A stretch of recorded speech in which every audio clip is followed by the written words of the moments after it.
kababayan, inumpisahan na ni Idol Kupal magnanakaw ng kaban ng bayan na si Erwin Tulfo. Ito'y batay sa mga revelasyon ng mga 18 Marines. Ang kanyang peking hearing ng Blue Ribbon Committee ay magtagumpay kaya, halina't ating subaybayan.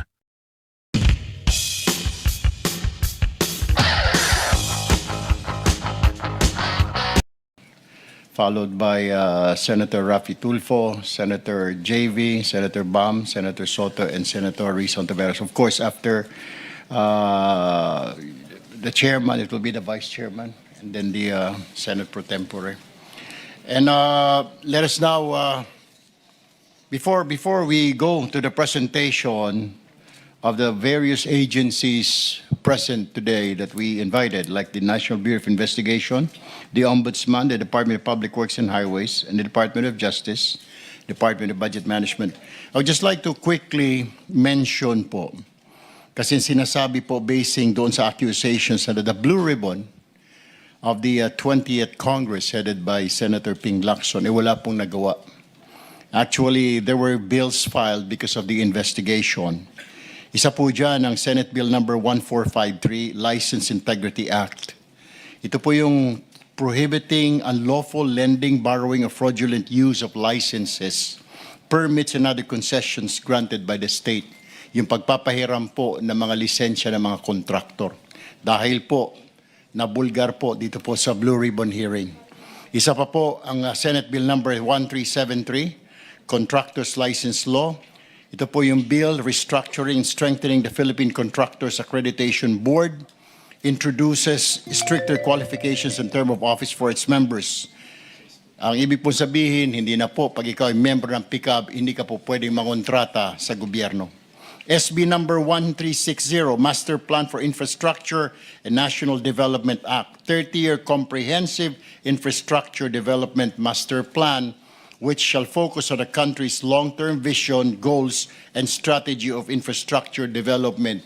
Hindi po yung basta na lamang isumiti yung program of work ng isa pong politiko para makakuha po ng pondo. Kailangan po ito nakabase sa master plan po for infrastructure and national development.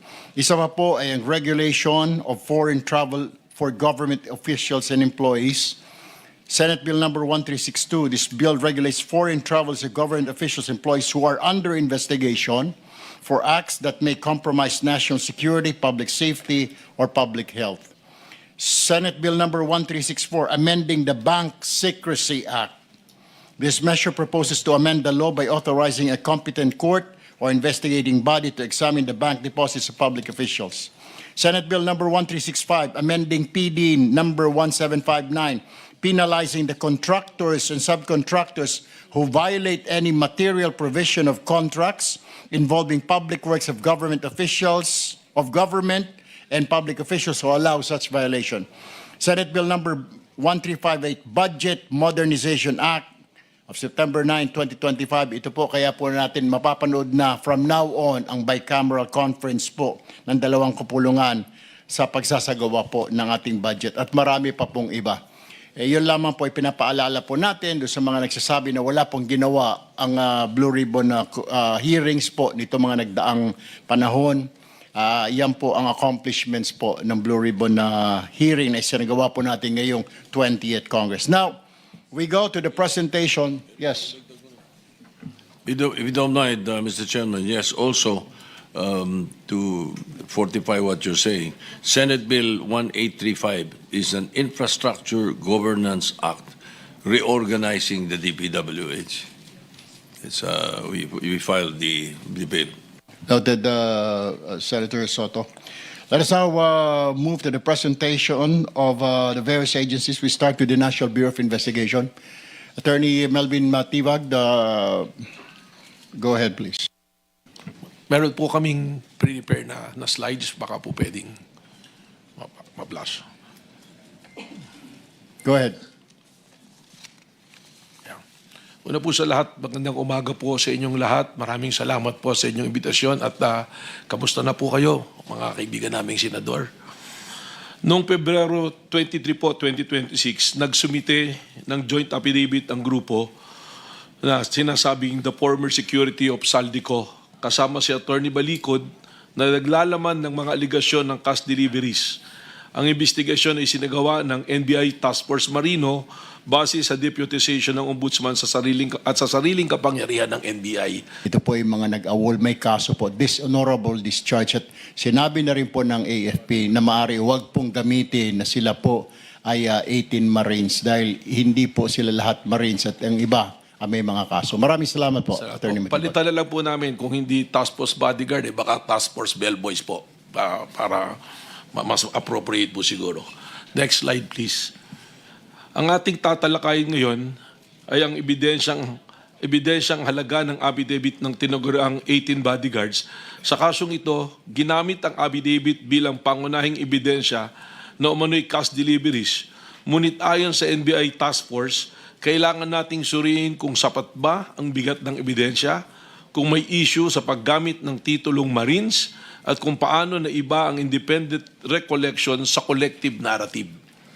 Ang layunin natin ay makita kung ang affidavit ay talagang nakatutulong sa pagbuo ng probable cause, kung ito man ay kahinaan na dapat pagtuunan ng pansin. Sa katunayan po, ang ginamit na lang nga naming pamantayan ay probable cause at hindi na yung memorandum circular ng DOJ na nagsasabi ng there should be reasonable certainty of conviction pag mag-aakyat tayo ng kaso.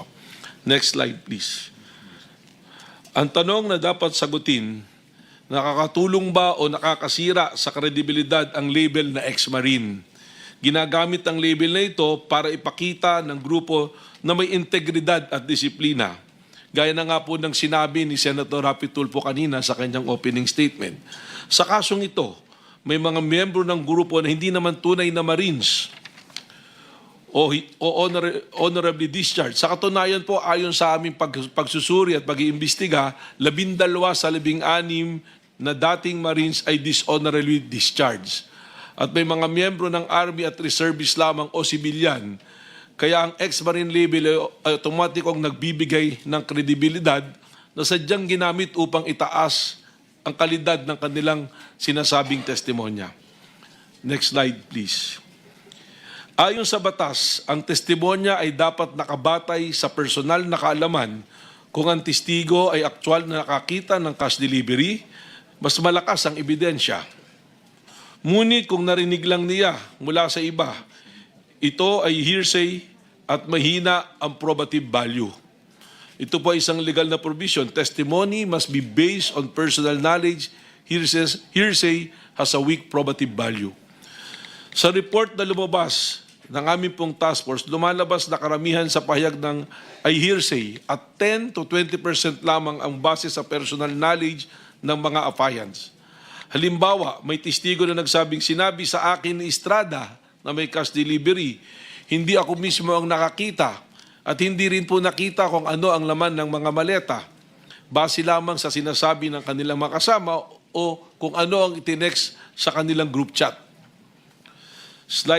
Next slide please. Sabi ni 10 to 20% lang ang base sa personal na kaalaman.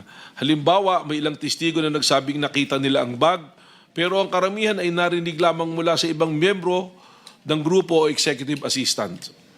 Ang majority ng pahayag ay hearsay, kaya mahina ang ebidensya. Isang halimbawa ng pahayag ng testigo, sinabi sa akin ni Estrada na may cash delivery. Hindi ako mismo ang nakita. Sa report na binanggit ng mga personal knowledge ng bawat affiant ay limitado.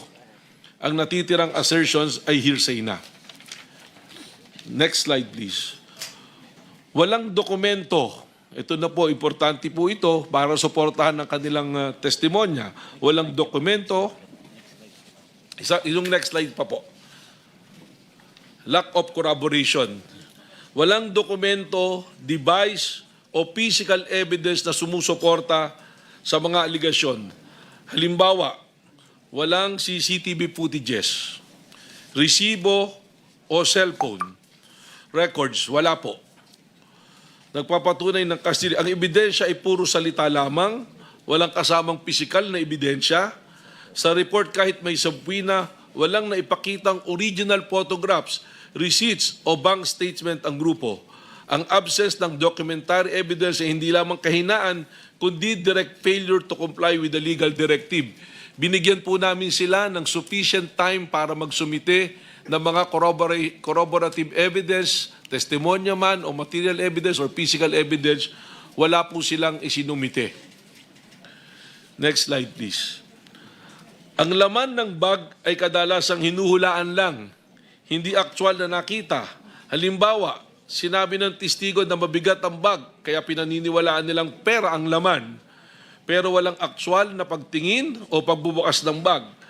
Sa report ng 12, sa 18 na appliance, hindi nakita ang laman ng maleta at umaasa lamang sa bigat, code word na basura o sinabing executive assistant, ang corpus, ang elemento o ang kas mismo ay hindi napatunayan na independent evidence. Kung maalala nyo po, may mga lumabas noon na affidavit na naunang inilabas sa media na sinasabi nila kaya na lamang pera, merong mga nasa active duty pa na PNP na binuksan at kumuha ng pera. Pero nung isinumiti na po sa ombudsman yung affidavit, wala na po yun. Hindi na po binanggit yun doon sa kanilang affidavit na isinumiti sa ombudsman. Ang mangyari po rito, parang nagpapalit-palit palagi ang sinasabi doon sa affidavit hanggang po nung huling nagkaroon ng pagdinig po dito.